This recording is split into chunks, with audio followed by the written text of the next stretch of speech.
نحمده ونستعينه ونستغفره ونعوذ بالله من شرور أنفسنا وسيئات أعمالنا من يهده الله فلا مضل له ومن يضلل فلا هادي له أشهد أن لا إله إلا الله وأشهد أن محمدا عبده ورسوله الذي لا نبي بعده فقد قال الله تعالى في القرآن الكريم أعوذ بالله من الشيطان الرجيم يا أيها الذين آمنوا اتقوا الله حق تقاته ولا تموتن إلا وأنتم مسلمون فيا عباد الله أوصيكم بالنفس بتقوى الله فقد فاز المتقون.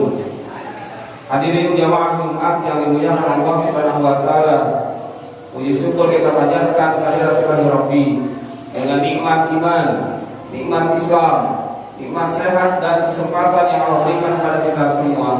Hari ini kita sama-sama bisa bertemu dan berkumpul di masjid yang dimuliakannya dalam rangka melaksanakan satu kewajiban dari rangkaian kewajiban-kewajiban yang Allah berikan kepada kita, yakni melaksanakan sholat Jumat secara berjamaah. Salawat serta salam semoga senantiasa dilimpahkan kepada junjungan kita Nabi Muhammad sallallahu alaihi wasallam, kepada para istri Nabi, keluarganya, sahabatnya, Sayyidina Abu Bakar, wa Sayyidina Umar, wa Sayyidina Utsman, wa Sayyidina Ali radhiyallahu anhu, dan juga kepada pengikut Nabi sallallahu alaihi wasallam yang setia hingga akhir zaman. Semoga kita termasuk orang yang setia hingga akhir zaman.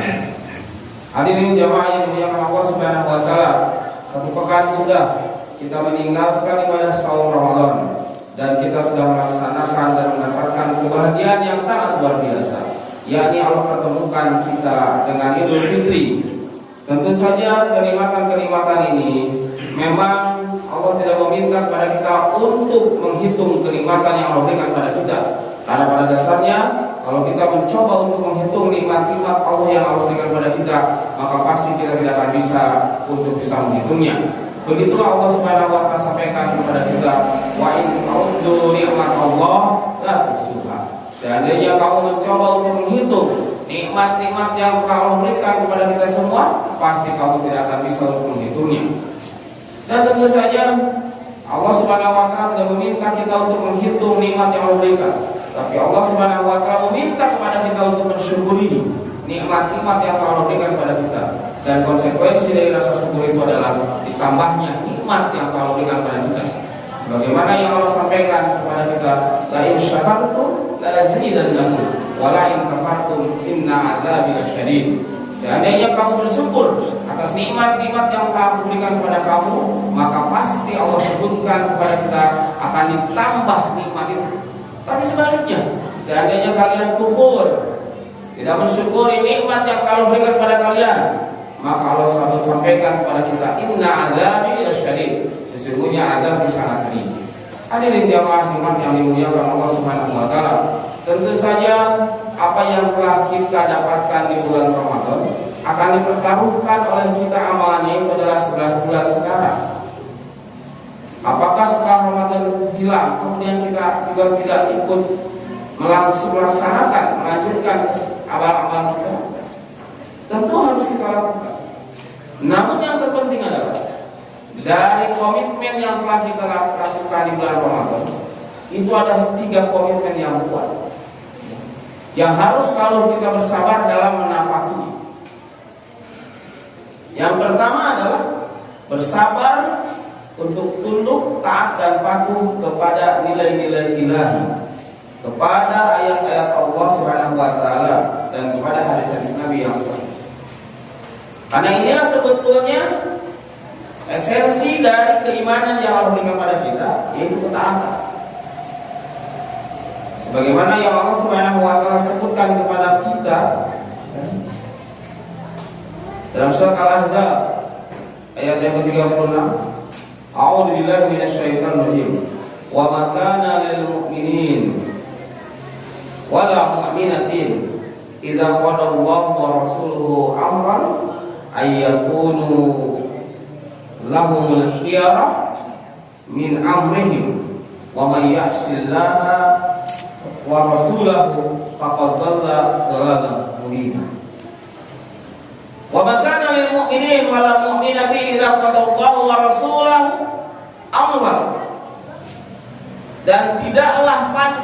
seorang mukmin dan mukminah apabila Allah Subhanahu wa taala telah memutuskan satu hukum, ayyakunu khiyara min amrihim.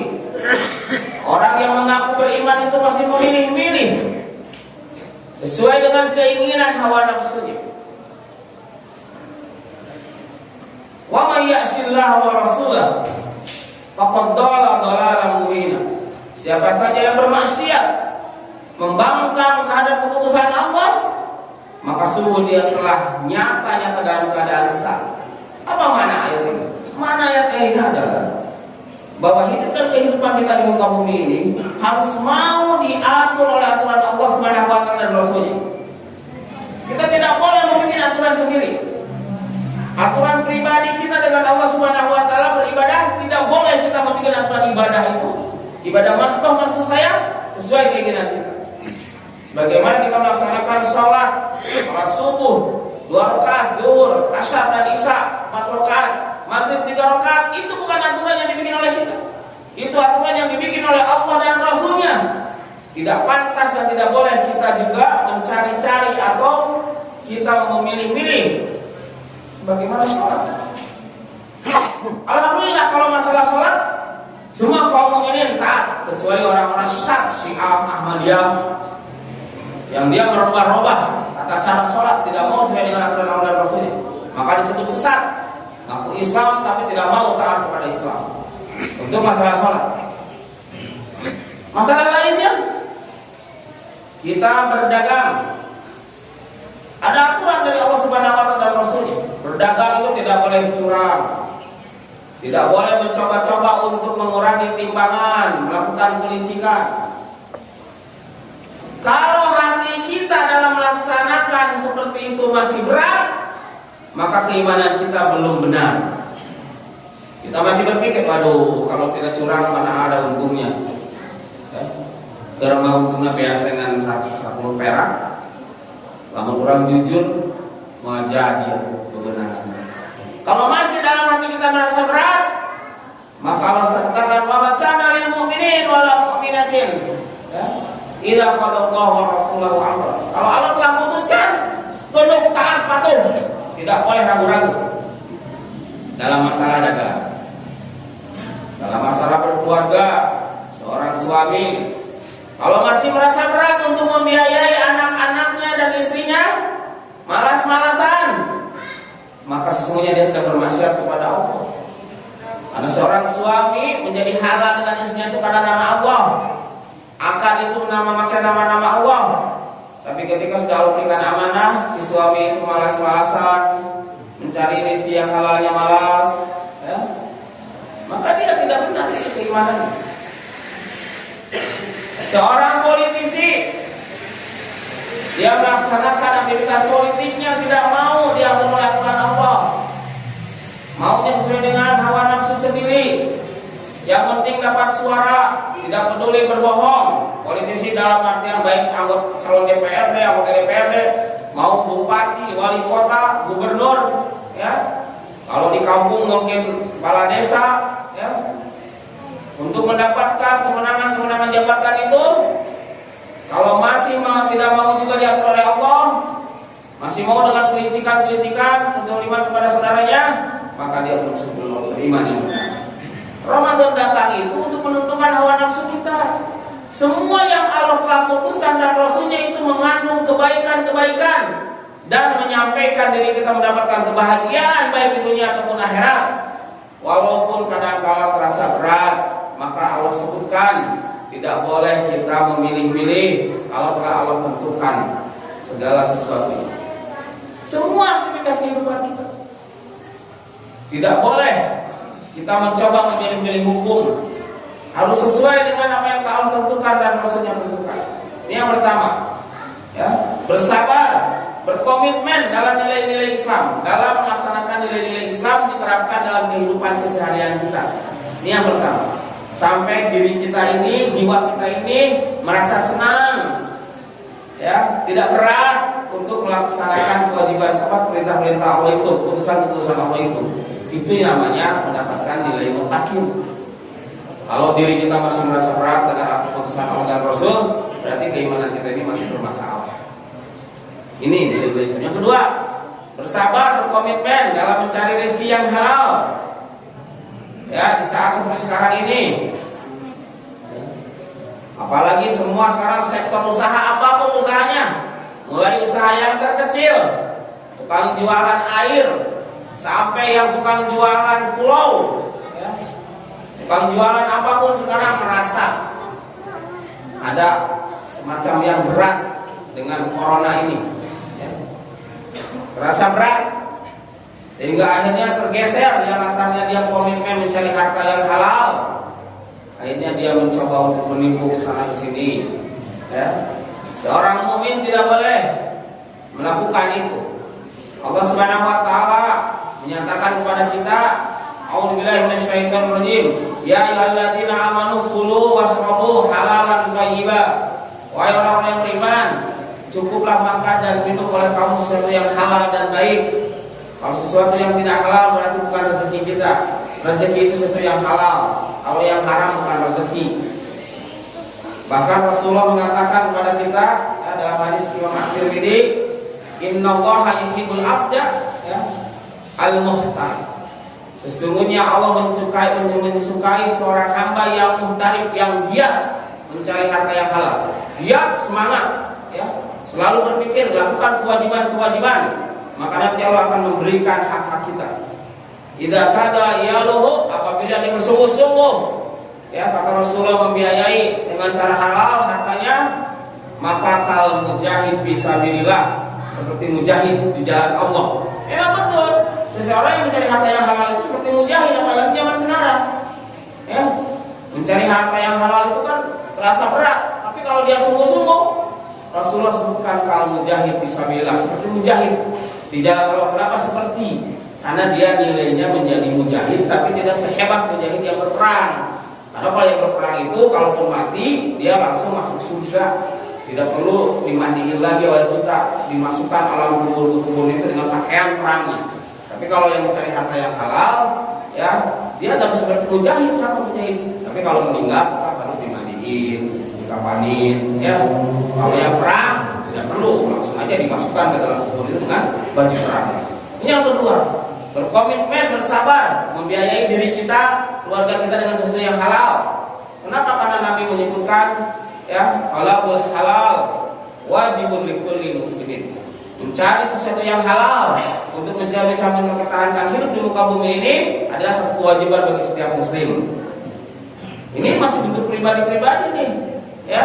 Komitmen kita dengan nilai Islam, pribadi kita mencari harta untuk diri kita, keluarga kita, membiayai, itu masih pribadi. Yang ketiga, harus bersabar dalam apa? Dakwah. Dakwah apa? Dakwah amar ma'ruf nahi munkar. Setiap kita ini punya kewajiban untuk melaksanakan amar ma'ruf nahi munkar. Karena kalau kita tidak mau melaksanakan amar ma'ruf nahi munkar, tidak sampai agama Islam itu kepada diri kita. Kalau kita semua berhenti, maka Islam tidak akan sampai kepada anak cucu kita. Walaupun Allah dan Rasulnya menjamin kepada kita, kalau kita tidak melaksanakan dakwah amar ma'ruf nahi munkar, orang lain pasti akan mengambil langkah itu. Jadi jangan berpikir kalau saya tidak berdakwah amar ma'ruf nahi munkar, amar ma'ruf nahi munkar akan hilang di muka bumi. Enggak akan. Pasti akan ada orang yang mengambil itu. Maka langkah ruginya kalau kita tidak mengambil langkah yang sama, yaitu berdakwah amar ma'ruf nahi munkar. Dakwah amar ma'ruf nahi munkar itu maksudnya adalah mengemban diri, ya, membina diri dan keluarga untuk taat, pelihara sholat, pelihara saum, pelihara tilawah Quran, pelihara infak dan sedekah, bersabar. Itu amal ma'rufnya. Nahi munkarnya apa?